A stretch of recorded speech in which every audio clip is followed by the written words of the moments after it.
This is Mark Blood. And I'm Tim Mason. It's episode 8 of Blood, Sweat, and Tim. Live from Crystal Pick Studios in Fairport, New York, it's another episode of Blood, Sweat, and Tim with your hosts, Mark Blood and Tim Mason. Mark, I know workspace and work culture go hand in hand, and in the advertising business, you look at some of these spaces for Google and Facebook, and it is cool environment. And I am convinced that cool environment goes, hand in hand with a positive culture. Honestly, who knows better? I think the culture and the cool space you guys got down at Tower 280 is just phenomenal. And I think our guest today actually had something to do with that.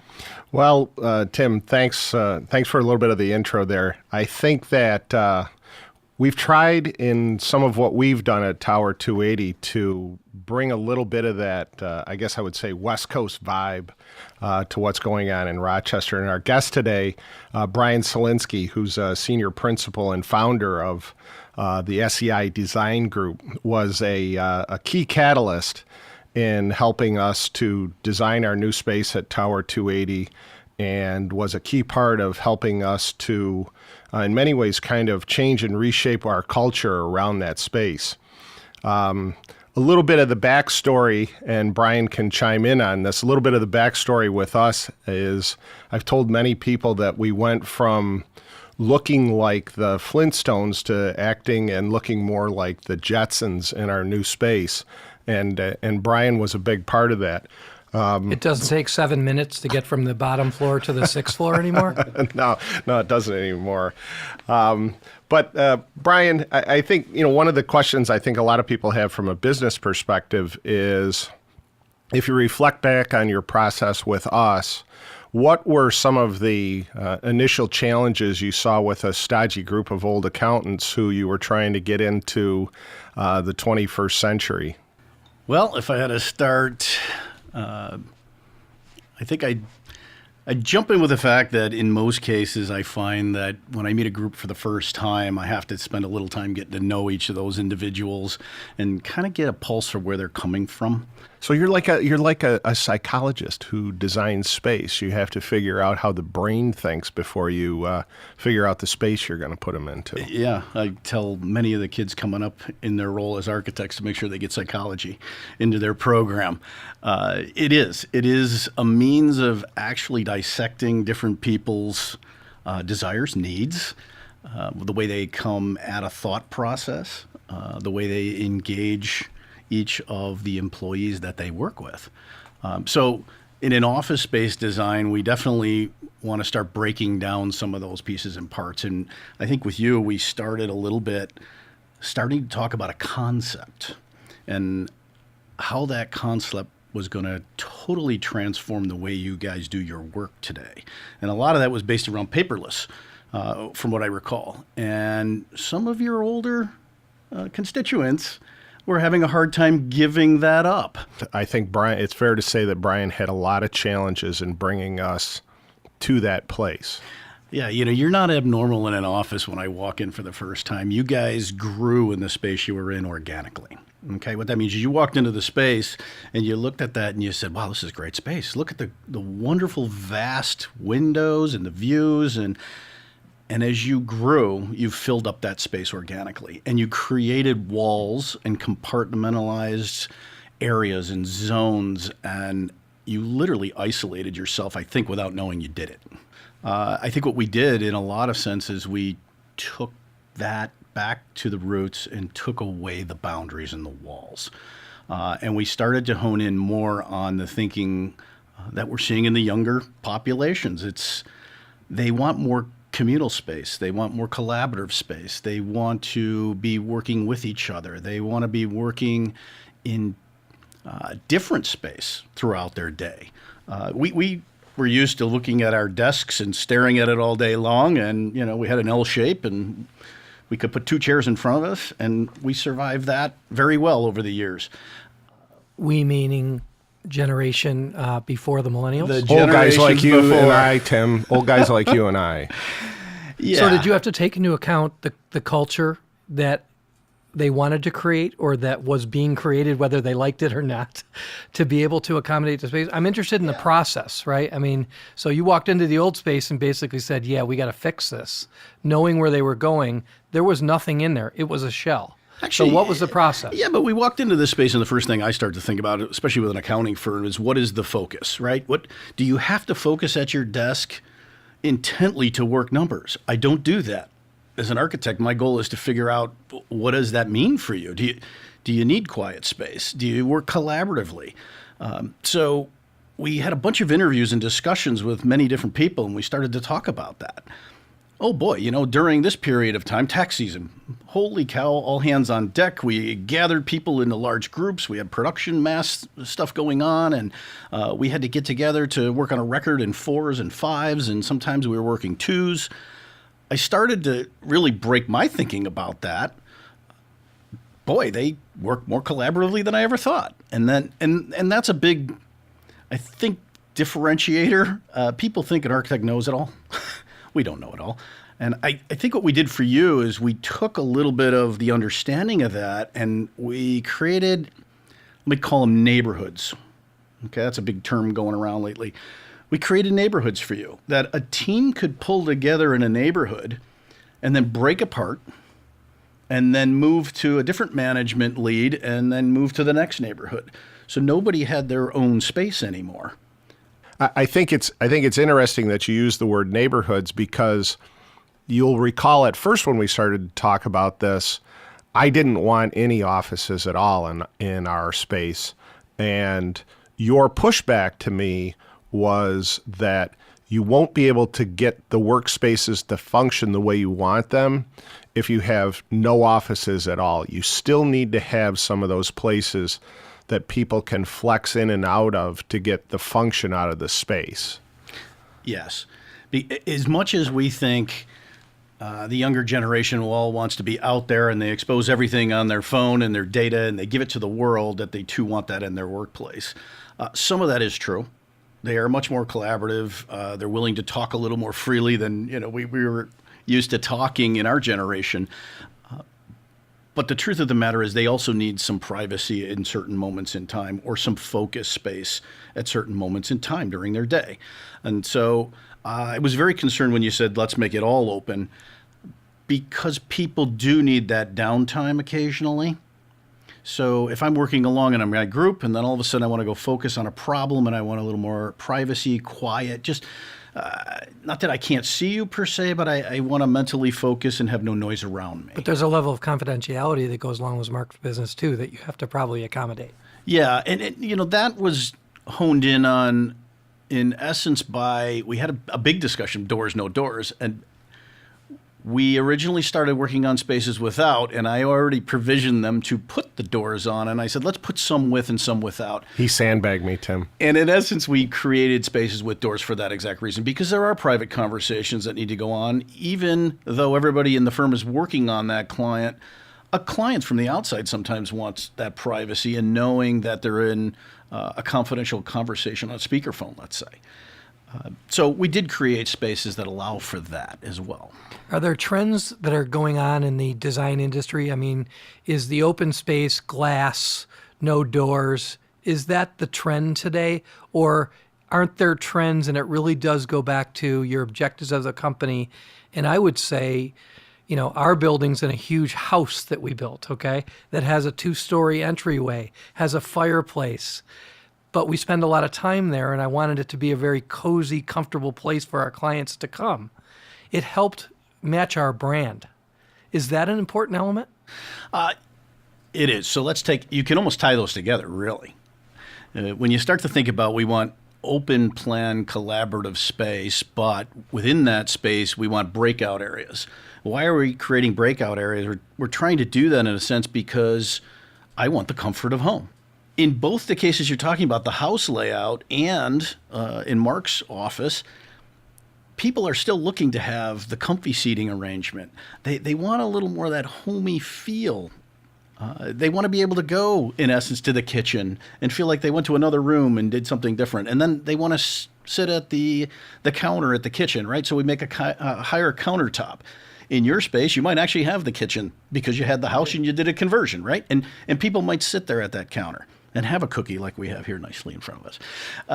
In Mark's case, we created areas where it's a 42-inch high counter and a stool, and a lot of the younger people like to stand at that, just like they would at home. So I think what we're trying to do is we're trying to create spaces that allow for different people's needs. What about amenities?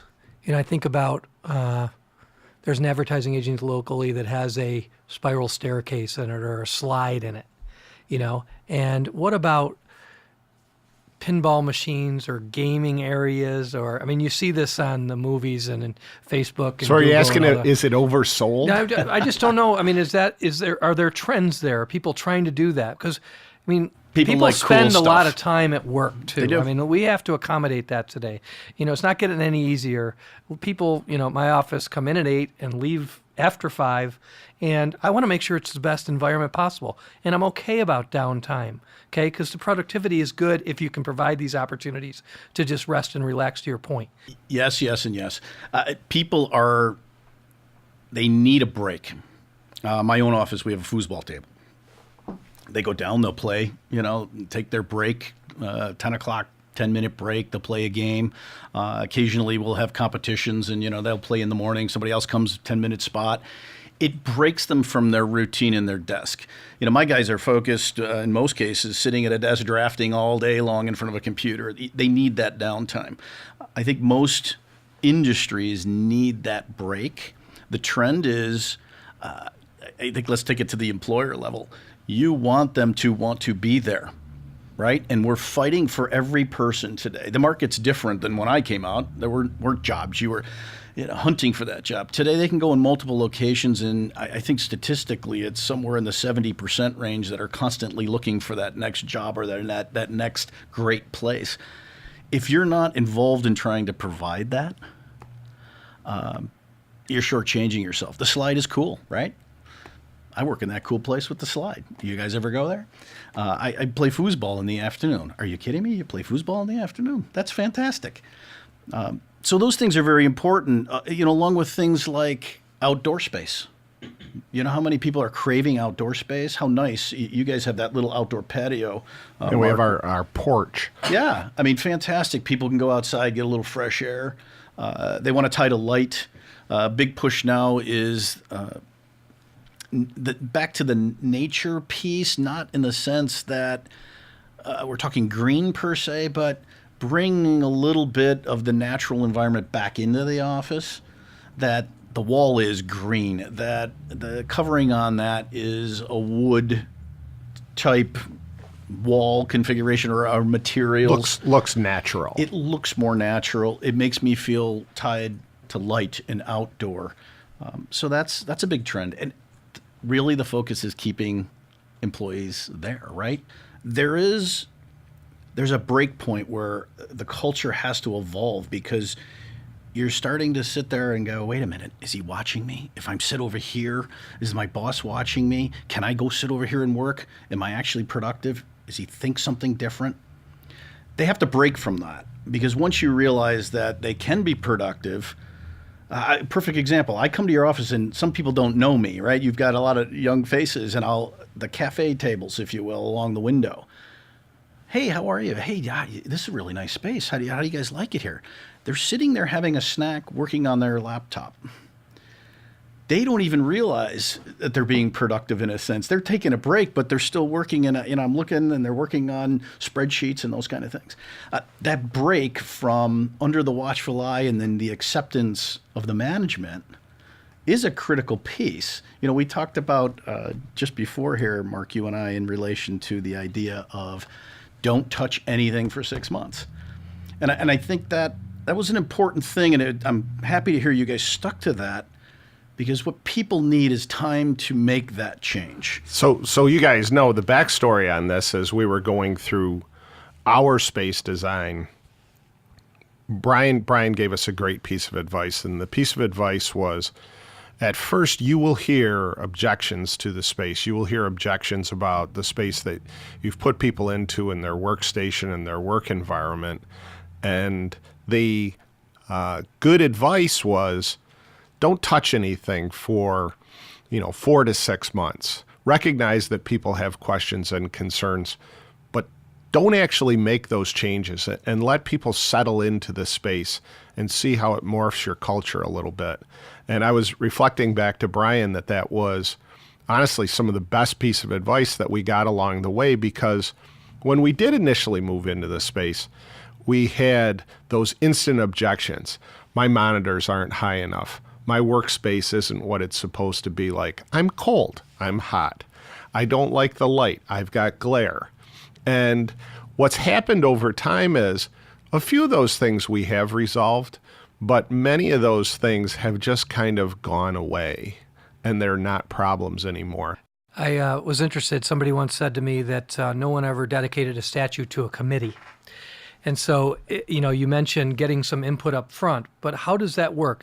And in the case of DKB, was it one person you were dealing with, or how do you wish to engage? Were you working with the principal? Were you working with partners? Were you working? Interesting. They were, Mark came to me and asked, look, can you help us out? I said, yeah, we can help you out. What are you thinking? He threw down a few ideas that he had. And then we had to go meet with his entire team. And so he brought a whole group of his management staff in different levels. I don't even know where everybody ranks in the... We had partners, we had managers, we had a few staff people involved as well. Yeah, and I said, basically, let's pull them all together in a room. Let's talk to them. Let's go through a multitude of ideas and concepts. And so beginning with, I think, the original partnership, we conceptually laid out what they had as a space they were thinking about and thoughts. And then we brought that committee and we started asking questions. And those questions were closed office, open office. What do you think about meeting with groups? Is it 5? Is it 10? Is it 20? How do your people in the afternoon, in the building they were in, they could go downstairs to a cafe. Well, in this, do you need a cafe? And we just started bringing out all those ideas. And just like we're having this conversation and it's evolving, it's amazing how that conversation does evolve. And then at a certain point, we have to come out with some consensus, right? And so we work, I think Becky and I worked on this job together from my office, and we work in a fashion to get them to make decisions without totally making somebody feel isolated. I think we did that. Well, I think one of the things that I thought that was most valuable about it, Tim, was I came with some of my initial ideas, and they got supplemented with other ideas from the partner and manager group. And some of the more valuable feedback I got out of Brian was stuff where it would be kind of like where you might say to a client, yeah, I know you want to do that, but I'm not going to let you go there because you might really hurt yourself. Mm-hmm. And there was a fair number of conversations where I was asking questions and I was trying to push in a direction. And Brian and Becky looked at me and said, yeah, I understand what you're saying, Mark, but I'm going to tell you why you're not going to do that. And that advice was invaluable advice to us. So after that, the conversations, partner meetings, staff meetings, do you put a drawing together? What is the process? You looking at 3D modeling? I'm just curious. Yeah, we do all of our stuff in 3D modeling now. It is intriguing how when you walk in a room, some people can in fact read a 2-dimensional plan and some can't. And some can't. Yeah, some that can't are afraid to tell you that. So part of our job is to weed that out. And I can usually tell pretty quickly by asking a few questions and pointing and see if somebody can't read that. So in most cases, we're doing it 3-dimensionally now. We did do a lot of yours 2-dimensionally. But you spent a lot of time showing me what it was going to look like, literally with markers on whiteboards. Yeah, we did markers on whiteboards. We broke down pieces and parts. We brought components, cut sheets of different chairs and tables and lights and all that kind of stuff, and we slowly integrate those into the design. Yeah, I can imagine that the DKB build out, starting with a shell and ending up where I know you ended up, and I'd encourage people to go online. I think there are a few pictures of their facility there, and but the bottom line is, companies don't have to take it that far, right? I just want to make sure that I'm not that we're not discussing this and you have to have, $500,000 to build out a space. You can do this for, I don't know, 20 or 30 or 50 or whatever. I'm not suggesting Yes, that's you your can. ballpark, and maybe, but I want to make sure that there's little things you can do. That was a huge job. That was a big job. Tell us about the little things. Tell us about some of the things you've worked on that have made a huge difference, but weren't backbreakers. Because they weren't in the space when you did all this. Correct. Theirs was a we total have move and a 35 people in complete space, cultural and I'd shift. want to have it all redone, but I can't afford to move people out and then move people back in. Yeah, a lot of times in a smaller space when you're looking to bring in a cultural shift, let's just say a lot of spaces now are looking for a collaborative area where they can stand. That's been a big thing I keep hearing over and over in clientele. I can show you simple moves to let's shift the wall. Let's put a glass window in to open up the visual. Let's put a window on the outside and get some light into this room. Some of the things people crave, we used to go with the old methodology. The office were all on the outside, and then everybody else was on the inside, and it was a power status, right? You got to the outside window. I'm assuming even moving from the old cubicle material to something different could make a huge difference. Sure, but let's just talk about switch the spaces. I can easily show you how to switch a space. Let's take the principal of the firm out of the office on the outside wall, and I can get 3 people in that space, and let's move them inside into a smaller space, because in reality, as we go digital more and more and more, your space needs are less. And once a principal adopts or a partner in a firm adopts that kind of culture and they realize they're going to be jumping out into collaborative rooms, I can almost take 3 spaces that you have and give you 4, right? Just by shifts in where people sit. Houses are interesting. We have some structural things to deal with, but ultimately, that's very, very doable to create those collaborative moments. I went down to isn't Corning. that the trend, the collaboration? Yeah, it it's seems huge, to be in huge. many businesses. Huge. Corning, their tech center, I went down there and I was dealing with some of their glass stuff, and they took me a tour of the facility. And these are controlled labs. They have to be very controlled. But, oh my goodness, every 3 to 4 offices, there was a section with a collaborative space, had a vending machine, a coffee pot, and every one of them were full as we're walking down the hallway. The people were doing their experiment, but they're coming out to collaborate. And that's more and more the case. We're looking for collaboration, and our younger people want it. That stuff just helps make the work environment better. And in a very competitive environment in both of our industries, accounting, advertising, I want to keep as many of the good people we have as possible. And if that's what it takes, and to your space, location, environment is everything that you're trying to do to help these companies succeed. Well, and to that point, Tim, one of the things that we've heard on many occasions in our recruiting process is, the college graduate that we're trying to attract and we're trying to hire, they walk into our space and they say things like, "I want to work here. This place is cool." I think that's a statement on the space and the design of the space, but I also think it's a statement on the neighborhood and what is around them and what are the opportunities around them to flex in and out of work. And I think the electronic environment that we all live in with a phone in our pocket and a tablet next to us has broken down a lot of what the traditional walls were between work and not work. And it's just now it's kind of a degree of how much you are working at any point in time, which I think is a big part of the culture shift and a big part of how you shift the way you use space. Let's relate this to European models, right? Barcelona, Spain's one of my favorite places to be. And my wife and I love that and enjoy that. And in the middle of the afternoon, everybody's out of the office enjoying their big meal of the day. Their families meet. Then they go back to work, and they work a longer shift into the evening, and then they have a smaller meal in the evening.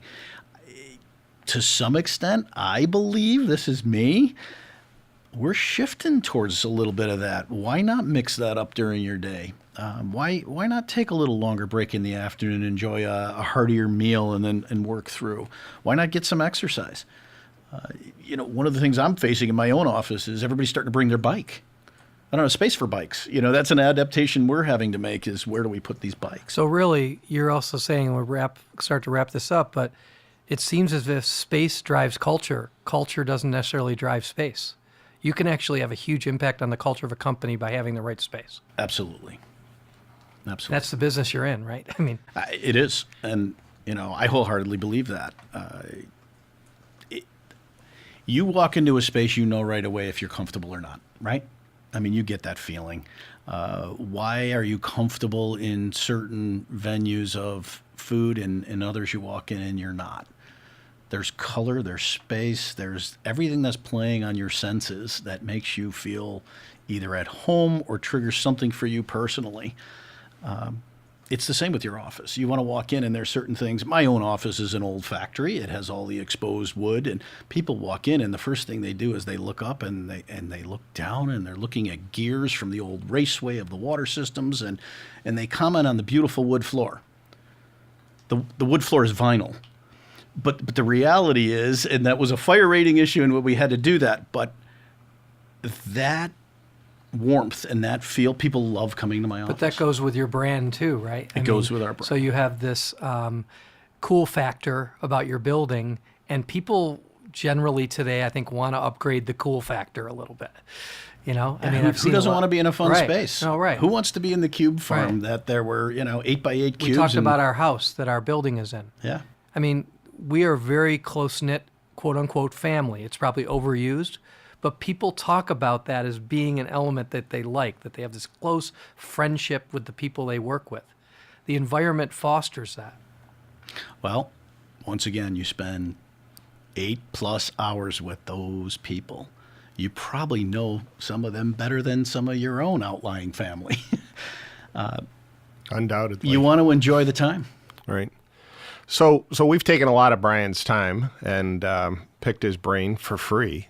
And if you have somebody like Tim who shows up on your doorstep, who has what I consider to be a cool marketing agency, has a very cool digital marketing agency, and he's looking for a move from a space perspective. He's expanding and he needs more space. What are the one or two things that you give him as counsel when he leaves a meeting with you that are the most important things for him to really focus on? I think the first of that is, are we a fit? I like to meet an individual first in their space, not my space. Because I think you're going to find that you need a fit. You need somebody that can collaborate with you. I don't have the chip on my shoulder enough to say that, I'm the right fit for everybody. So you have to have that relationship, and you have to know that, in fact, you can communicate back and forth. The second piece of that puzzle is, walking away, you need to start thinking down to the roots of what you're trying to get to. I use an example of simple dynamics of your own desk, right? You're always used to looking at the computer monitor straight forward with the mouse on the right or left, depending on your hand, and the keyboard in front of you. And once we start to challenge that paradigm, I often find that they're doing it because they always did it. And I think you have to take that sense back with you and get to the root of, why are you doing that? Is it because you always did it? Or in fact, are you seeking something different? And that really is the springboard to everything that we do. I mean, Mark literally came to me with your thing and said, we got to get rid of the paper, and I don't want offices. How do we do it? And that was I was like, wow, that is completely different than the space I'm standing in today. And how are we going to get you through that? Thanks very much for being here. I learned a lot about how, I used to think that maybe culture drives space, but I'm thinking now that actually space can drive culture and at least make it even better than you might think your culture is today. So, yeah, I agree with you, but I do believe it's symbiotic. It has to be hand in hand, and I think it's finding the balance between the two.